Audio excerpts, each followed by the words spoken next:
သူရဲ့ပထမဆုံးညဂျူတီမာတင်ဒီတူနာပြူမားလေးဟာဘဲကမှမသိတဲ့ပါးရိုက်ချက်တစ်ခုကိုရုတ်တရက်ခံလိုက်ရပါတယ်။သူမတ်တက်ရက်ပြီးပတ်ဝန်းကျင်ကိုဝေဝဲကြည့်လိုက်တဲ့အခါမှာတော့လူရိပ်လူချေတောင်မတွေ့ရပါဘူး။သူမန်ရှိကိုသွားပြီးပါးပေါ်ကလဝါရထင်ထင်းကြီးကိုစိုက်ကြည့်ရင်ဒါဟာအိမ်မက်မဟုတ်ဘူးဆိုတာသိချသွားပါတယ်။ဒါဟာလုတ်ဖို့ကိုက်ဖက်တယောက်ယောက်ကနောက်ပြောင်လာလို့သူတွေးနေတော့မှာပဲမမျှော်လင့်ထားတဲ့အရာတစ်ခုဖြစ်ပျက်ခဲ့ပါတယ်။ဒီကတော့နိုင်ငံကဆေးရုံတစ်ခုမှာဖြစ်ပျက်ခဲ့တာပါ။အလုတ်ဆဝင်တဲ့ပထမဆုံးနေ့မှာပဲဆိုဖီယာတယောက်အထူးချက်မှတ်ကုသဆောင် ICU မှာညဂျူတီတယောက်ထဲဆောင်ဖို့တာဝန်ပေးခံရပါတယ်။တူနာပြူအချုပ်ရေးမှုကသူ့ကိုတော့ရီပြီးရင်းနဲ့ညဘက်ဂျူတီချင်းအတွေ့တခြားတူနာပြူတွေနဲ့တွေ့ခင်ရင်ဘလို့မှစကားမပြောမိစေနဲ့လို့တတိပေးလိုက်ပါတယ်။ဆိုဖီယာထထွားပြီးတဲ့နောက်မှာတော့တူနာပြူတယောက်ကသူ့ကိုအမှန်တိုင်းပြောပြတင်တယ်လို့ဆိုပြီးမြင်တူနာပြူအချုပ်ရေးမှုကတော့ပြောပြဖို့လုံးဝစိတ်ကူးမရှိပါဘူး။ဆိုဖီယာတယောက် ICU စီရသွားတဲ့အခါမှာတော့6ကပ်နေတဲ့စင်ချန်လန်းကြီးကသူ့ကိုတကယ်ပဲကြောက်စိတ်ဝင်စေခဲ့ပါတယ်။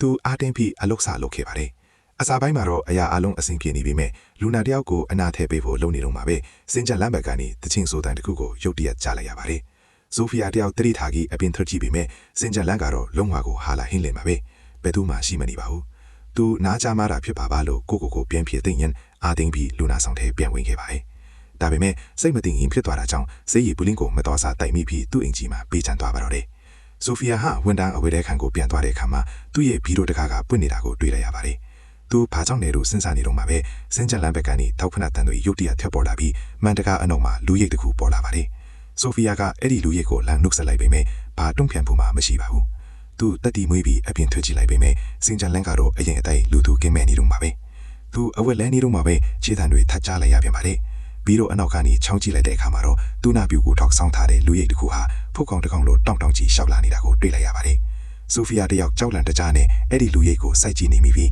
အဲ့ဒီအရာကအဝယ်လဲခန့်တဲ့ကိုအချိန်မရွေးဝင်လာတော့မလို့ဖြစ်နေပါတယ်။ဒါပေမဲ့နောက်တစ်စက္ကန့်မှာလေအဲ့ဒီလူရိပ်ကအရေးအယောင်တောင်မကြမ်းပဲပျောက်ကွယ်သွားပါတယ်။ဆိုဖီယာကတည့်ရဲ့တစေတွေကိုမယုံကြည်တဲ့သူဖြစ်တာကြောင့်ဒီထူးဆန်းတဲ့ဖြစ်ရပ်တွေဟာဝန်တန်းအသစ်ကိုတူးလို့ဖော်ကိုင်ဖက်တွေကဝိုင်းစနောက်နေကြတာပဲလို့ထင်လိုက်ပါတယ်။လူနာကိုစေထိုးပေးဖို့ကြံသေးတာကြောင့်သူအကြကြီးမစင်စားနိုင်ပဲလူနာဆောင်စီအမြန်ပြန်သွားခဲ့ပါတယ်။သူကလူနာအမျိုးသားတယောက်ကိုအကွက်အခဲပြောက်စီထိုးပေးဖို့လုပ်တဲ့အခါမှာတော့အဲ့ဒီလူနာကဝိယုံနဲ့ဝတ်ထားတဲ့သူနာမလေးတယောက်စောစောကပဲလာထိုးပေးသွားပြီလို့ပြောလိုက်ပါတယ်။ဆိုဖီယာကမတ်တန်းကြီးကိုအမြန်စစ်စစ်ကြည့်တဲ့အခါမှာမရင်းနှီးတဲ့လက်မှတ်တစ်ခုတွေးနေတာကိုတကယ်ပဲတွေးလိုက်ရပြီးဈေးပန်းတွေကအကွက်အခဲပြောက်စီတချို့လည်းပြောင်းနေပါတယ်။သူ့လိုဖော်ကိုင်ဖက်တီရဲ့လွန်တဲ့အပြူအမူပေါ်တောထားထွက်သွားပြီးသူနာပြူကောင်တာစီသွားရောက်ရန်တွေးပါတော့တယ်။ဒါပေမဲ့သူ့လိုဖော်ကိုင်ဖက်ကတော့ ICU တော့ကဆိုဖီယာတယောက်ထဲစီမှာပဲရှိတာဖြစ်လို့သူတို့ဝင်လို့မရနိုင်ဘူးလို့ပြန်ပြောပါတယ်။ဒါအပြင်ဝိယုံနဲ့ဆိုတာကလည်းလွန်ခဲ့တဲ့နှစ်ပေါင်းတလားကျော်ကသူနာပြူတွေဝတ်ခဲ့တာဖြစ်ပြီးအခုခေတ်မှာမရှိတော့ဘူးလို့ဆိုပါတယ်။လူဖော်ကိုင်ဖက်တီသူက ICU မှာအမေတန်းချောင်းလန့်ခံရတဲ့ရှိတာကြောင့်